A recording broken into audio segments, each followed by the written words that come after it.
जय श्री राधे। हरे कृष्णा। हिंदू कैलेंडर के अनुसार भाद्रपद महीने के कृष्ण पक्ष की एकादशी को अजा एकादशी कहते हैं और ये श्री कृष्ण जन्माष्टमी के बाद पड़ती है, जिसे अन्नदा एकादशी के नाम से भी बहुत सी जगह पर जाना जाता है।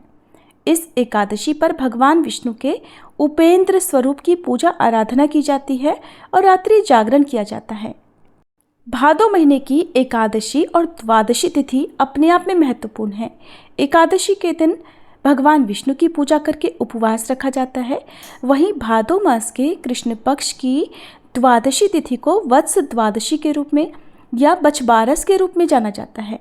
ऐसी मान्यता है कि जब भगवान श्री कृष्ण 2.5 वर्ष के थे तब वह गौएं चराने के लिए बहुत हठ कर रहे थे। तब उनकी मैया यशोदा जी ने गाय और बछड़े का पूजन किया और फिर गायों को चराने के लिए उन्हें वन में ले जाने की अनुमति दी। यशोदा जी ने भगवान श्री कृष्ण का श्रृंगार किया और उन्हें गौचारण के लिए भेज दिया। क्योंकि इस दिन भगवान श्री कृष्ण ने पहली बार गौएं चराना प्रारंभ किया था, इसलिए इस दिन गाय और बछड़े की पूजा की जाती है। गौ माता का और बछड़े का श्रृंगार किया जाता है और उन्हें हरा चारा और ताजे फल खिलाए जाते हैं। प्रिय भक्तजनों, आज के इस वीडियो में आप जानेंगे अजा एकादशी की तिथि और मुहूर्त के बारे में। उससे पहले बहुत ही आसान सी विधि जानिए कि आप एकादशी की पूजा कैसे कर सकते हैं।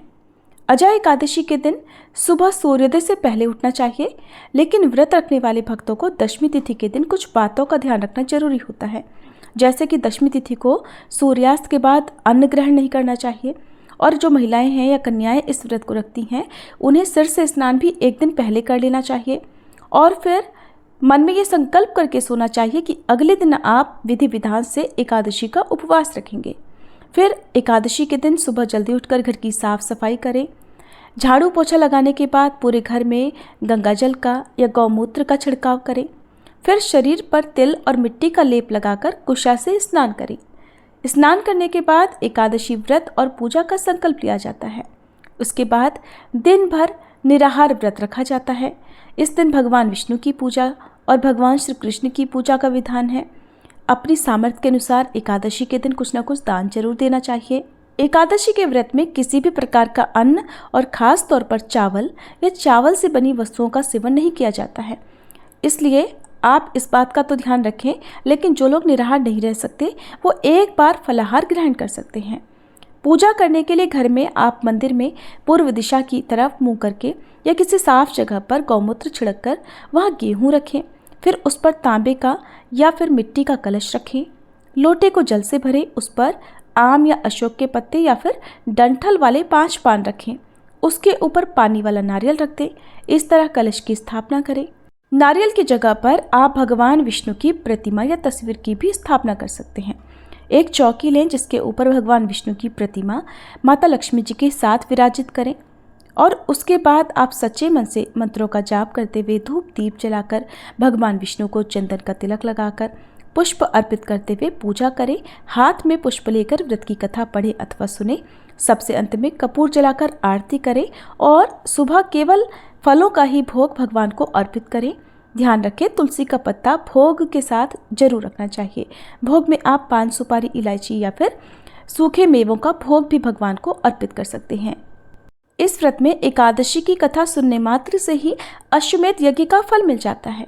इस व्रत को करने से ही राजा हरिश्चंद्र को अपना राज्य वापस मिला था और उनका मृत पुत्र फिर से जीवित हो गया था। अजा एकादशी का व्रत करने से व्यक्ति को 1000 गौदान करने के समान फल की प्राप्ति होती है। एकादशी की रात को यदि हो सके तो जागरण करना चाहिए और अगले दिन सुबह सूर्योदय होने पर निर्धारित मुहूर्त में ही व्रत का पारणा करना चाहिए। क्योंकि इस बार अजा एकादशी के अगले दिन बछबारस का त्योहार मनाया जाएगा, ऐसे में आप भगवान विष्णु के अलावा गाय, बछड़े और भगवान श्री कृष्ण का पूजन करें। एक दिन पहले चौकी स्थापित करने में जो भी आपने सामग्री का उपयोग किया है, जैसे मिट्टी का कलश हो तो उसका विसर्जन कर देना चाहिए।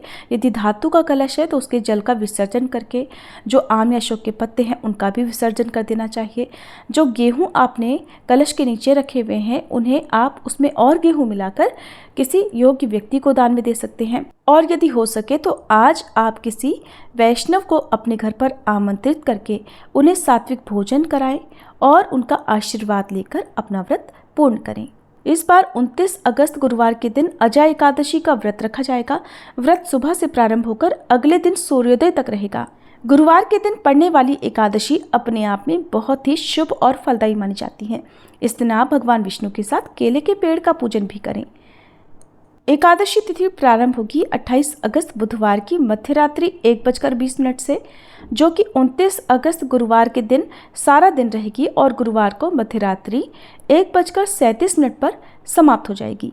द्वादशी तिथि प्रारंभ होगी 29 अगस्त गुरुवार को मध्यरात्रि 1:38 से और समाप्त होगी 30 अगस्त शुक्रवार की मध्यरात्रि 2:25 पर। हरिवासर का समय द्वादशी तिथि लगते ही शुरू हो जाता है और हरिवासर का जो समय है वो 30 अगस्त शुक्रवार को सुबह 7 बजे तक समाप्त होगा। जब तक हरिवासर रहता है तब तक व्रत नहीं खोला जाता है, इसलिए आप अजा एकादशी का व्रत 30 अगस्त शुक्रवार को सुबह 7 बजे से 10:25 के बीच में खोल सकते हैं। व्रत का पारण हमेशा तुलसी के पत्ते और जल से या फिर चावल ग्रहण करके करना चाहिए। ये थी आज की वीडियो। जानकारी अच्छी लगी हो तो वीडियो को लाइक करके चैनल को सब्सक्राइब नहीं किया हो तो ज़रूर कर लीजिएगा, ताकि इस दिन सुनाई जाने वाली कथा भी आप हमारे चैनल पर सुन सकें।